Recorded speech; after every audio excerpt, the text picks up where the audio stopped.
Good morning, dear students. Today we will discuss about magnetic field on the axis of circular coil carrying current. Let a circular coil carrying current I. ये हमारे पास क्या एक circular कोयल है जिसमें current क्या चल रहा है I. O is the center of circular coil. O is center of circular coil.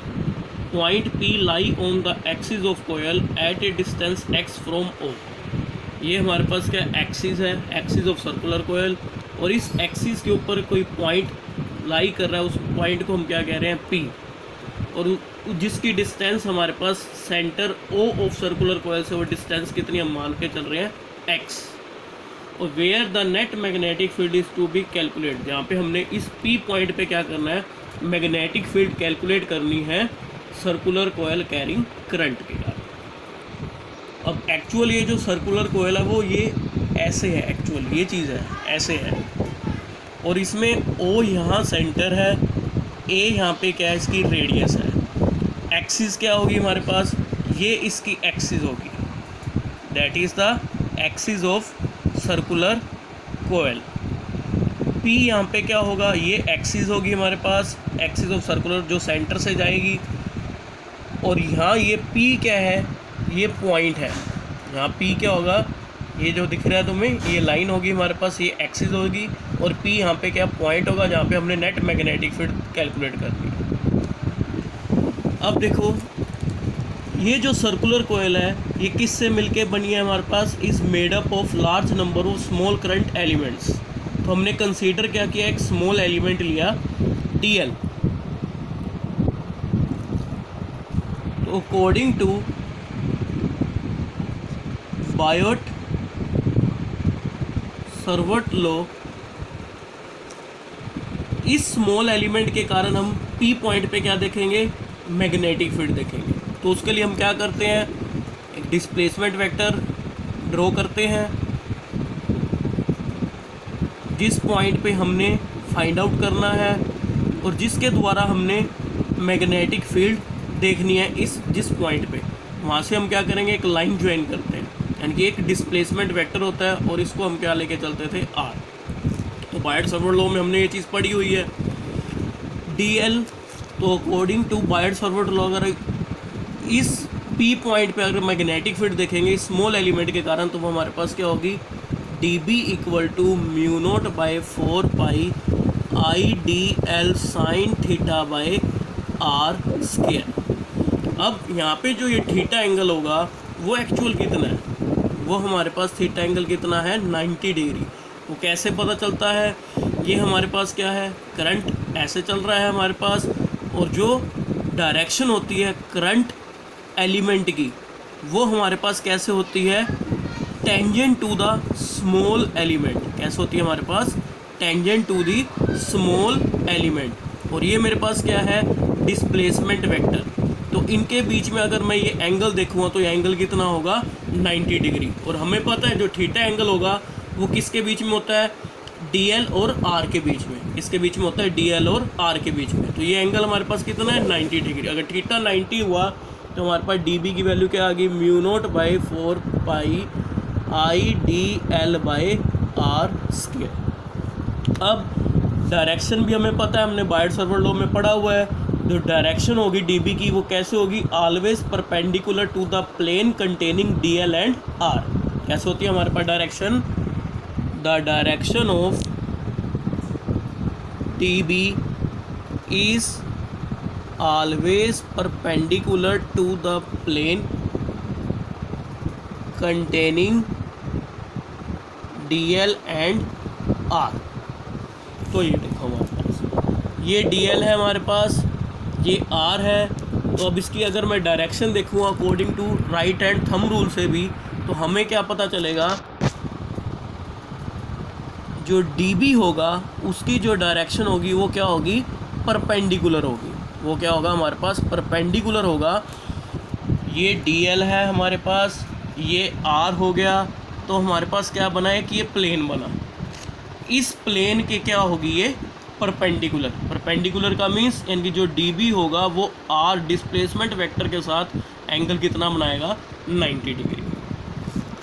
फिर उसके बाद ये एंगल हम लेट कर लेते हैं, कुछ ना कुछ एंगल है, ये एंगल हमने लेट किया CPO, ये एंगल हमने लेट मान लिया। अभी ये कितना है हमारे पास 5, ये एंगल कितना है हमारे पास 5।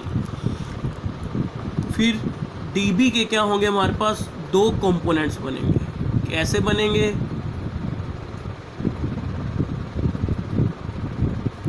एक हॉरिजॉन्टल होगा और एक क्या होगा हमारे पास वर्टिकल। पहले हमने क्या किया, इसी एक्सिस को आगे की तरफ बढ़ाया और ये हमारे पास एक ये एक्सिस इसके परपेंडिकुलर ले ली, एक्सिस ऑफ कॉइल के परपेंडिकुलर हमने एक लाइन ड्रॉ की। अब ये 5 है तो ये एंगल भी क्या होगा हमारे पास 5। कैसे होगा, ये लाइन इस लाइन के क्या है परपेंडिकुलर, और ये लाइन इनके बीच में एंगल कितना है 90 डिग्री। ये लाइन और ये लाइन इनके बीच में कितना है 90 डिग्री। अगर ये 5 है तो ये एंगल कितना रह गया 90 माइनस 5, तो कितना रह गया हमारे पास 90 माइनस 5। अगर इस लाइन ये वाली लाइन और ये वाली लाइन में एंगल कितना है 90 डिग्री, अगर ये 90 माइनस 5 है तो ये कितना रह जाएगा हमारे पास 5। तो DB हमारे पास एक तो ये कंडीशन होगी भी, इसको ऐसे ध्यान रख सकते हैं। और एक ये कंडीशन होती है भी ये जिनके बीच में जिस लाइंस के बीच में ये एंगल 5 है, इनके जो परपेंडिकुलर लाइंस होगी उनके बीच का एंगल भी क्या होगा, जितना एंगल ये होगा उतना एंगल ये होगा। जैसे हमारे पास ये लाइन है और ये लाइन है, इसके बीच में एंगल क्या है 5। अब इस लाइन के परपेंडिकुलर कौन सी लाइन है, ये वाली। इस लाइन के परपेंडिकुलर लाइन कौन सी है, ये वाली। अब जितना एंगल ये था उतना ही एंगल देखो हमारे पास क्या हुआ 5। तो अब देखो हमारे पास DB के दो कंपोनेंट बन जाएंगे। वो कंपोनेंट कौन कौन से बनेंगे, एक बनेगा हमारे पास DB cos phi और एक हमारे पास क्या बनेगा DB sin phi। हमें पता है रेक्टेंगुलर कंपोनेंट्स, तो DB को हम रिप्रेजेंट कर देते हैं, जैसे मान लो इसको हमने रिप्रेजेंट कर दिया PD से, तो DB is represented by PD. DB has two rectangular components. First हमारे पास कौन सा है DB cos phi along PE perpendicular to axis of the loop। Perpendicular किसके हमारे पास axis of the loop. Second component कौन सा हमारे पास DB sin phi, ये किसके लॉन्ग हो गया हमारे पास PF। हमने मान लिया भी ये क्या है हमारे पास PF along PF axis of the loop. और वो कैसे है हमारे पास एक्सिस ऑफ द लूप, ये एक्सिस है हमारे पास लूप की और ये उसी डायरेक्शन में देखो एक्सिस ऑफ द लूप। फिर हम क्या करते हैं, इसी एलिमेंट के अपोजिट हम एक और स्मॉल एलिमेंट ले सकते हैं, उसकी लेंथ भी क्या है हमारे पास DL। इसको भी मान लिया मैंने, इसको x डैश और y डैश से रिप्रेजेंट कर। फिर उसके बाद हमारे पास इसके द्वारा भी हम क्या देखेंगे, इस P पॉइंट पे अगर मैं फाइंड आउट करूँगा तो मेरे पास क्या आएगी मैग्नेटिक फील्ड आएगी इस स्मॉल करंट एलिमेंट के कारण। ये भी डिस्टेंस क्या होगी R होगी, ये एंगल भी क्या होगा phi होगा। अब इस करंट एलिमेंट के कारण अगर मैं P पॉइंट पे मैग्नेटिक फील्ड देखूँगा तो उसकी जो डायरेक्शन होगी वो कैसे होगी, वो भी परपेंडिकुलर होगी R यानी कि डिस्प्लेसमेंट वेक्टर के, जैसे इधर हमारे पास परपेंडिकुलर थे। रूल राइट हैंड रूल के अकॉर्डिंग देखें तो वो ऐसे चलेगी हमारे पास दिस वन। तो हमारे पास क्या आ गया ये DB डैश, और इसका भी अगर मैं ये phi है तो ये भी क्या होगा phi होगा। और ये हमारे पास इसके भी दो कंपोनेंट बनेंगे, एक DB डैश cos phi होगा और एक कौन सा होगा हमारे पास DB डैश sin phi होगा। लेकिन अब मैग्नीट्यूड देखेंगे तो DB और DB डैश दोनों का जो मैग्नीट्यूड होगा वो सेम होगा, जितना DB होगा उतना ही क्या होगा हमारे पास DB डैश है, DB डैश उतना ही होगा जितना DB है हमारे पास। तो अब देखो हमारे पास क्या आ गया जो डी बी है वो किसके इक्वल होगा, डी बी डैश के।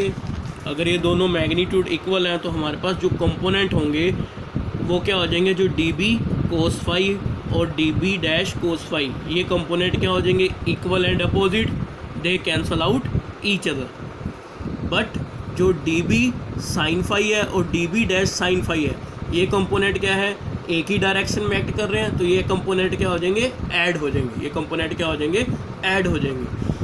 तो ऐसे ही हम, और क्योंकि ये जो सर्कुलर कोयल है वो किससे मिलके बना है, large number of small elements, small current elements, तो इसके द्वारा देखें, वैसे इसके द्वारा भी हम देख सकते हैं, इसके द्वारा बहुत सारे हमारे पास ऐसे क्या होंगी, वैल्यूज़ आएंगी, जिसमें क्या होंगे, कोस वाले कंपोनेंट तो क्या हो जाएंगे, एक दूसरे के इक्वल एंड अपोजिट, वो तो कैंसिल आउट हो जाएंगे। और जो टोटल मैग्नेटिक फील्ड होगी पी पॉइंट पे, वो किसके द्वारा आएगी हमारे पास, D B sine phi components, किससे आएगी हमारे पास, डी बी साइन फाइव। तो इन कंपोनेंट्स को मैं क्या करूँगा, एडअप करूँगा, एडअप करेंगे तो हम क्या करते हैं, टोटल के लिए इंटीग्रेशन कर देते हैं, क्या कर देते हैं, इंटीग्रेशन। तो the net magnetic field at point P is B equal to integration dB sin phi। तो B equal to integration dB की वैल्यू हमें पता है कितनी है, mu naught by 4 pi I D L by R square, I D L by R square sine phi. तो B equal to, अब जो कांस्टेंट है वो टर्म्स बाहर आ जाएंगी, हमारे पास क्या क्या है, mu naught by 4 pi constant है, आई करंट, आर स्क्वायर ये भी कांस्टेंट, डिस्टेंस फिक्स है, साइन फाई। तो हमारे पास क्या रह जाएगा, अंदर इंटीग्रेशन सिर्फ किसका रहेगा, डी एल का। तो B equal to mu naught by 4 pi I by R की वैल्यू हम फाइंड आउट कर सकते हैं। आर की वैल्यू कैसे फाइंड आउट करोगे, ये देखो, ये भी एंगल कितना हमारे पास 90 डिग्री, कैसे, जैसे ये वही हमारे पास क्या है, ये सर्कुलर कोयल ऐसे है, ये सेंटर था ओ, ये एक्सिस थी, यहाँ से ये रेडियस था, तो ये एंगल कितना है 90 डिग्री। तो मैं यहाँ पे पाइथागोरस थ्योरम अप्लाई कर सकता हूँ, जिससे मेरे पास आर की वैल्यू आ जाएगी। ये मेरे पास सी पॉइंट है, ये हमारे पास क्या है, सी पॉइंट। तो सी ओ पी, इस राइट एंगल ट्रायंगल में हम क्या अप्लाई करेंगे, पाइथागोरस थ्योरम। तो जिससे आर की वैल्यू क्या आ जाएगी हमारे पास, देखो ये अब सभी को पता ही है, ये परपेंडिकुलर है, ये बेस है और ये हाइपोटेनियस है। तो अगर हाइपोटेनियस निकालते हैं तो हमारे पास क्या होता है, बेस का स्क्वायर, परपेंडिकुलर का स्क्वायर, तो हमारे पास क्या बन जाएगा, a square plus x square की पावर क्या आ जाएगी, 1/2। ताकि हमने इन राइट एंगल ट्रायंगल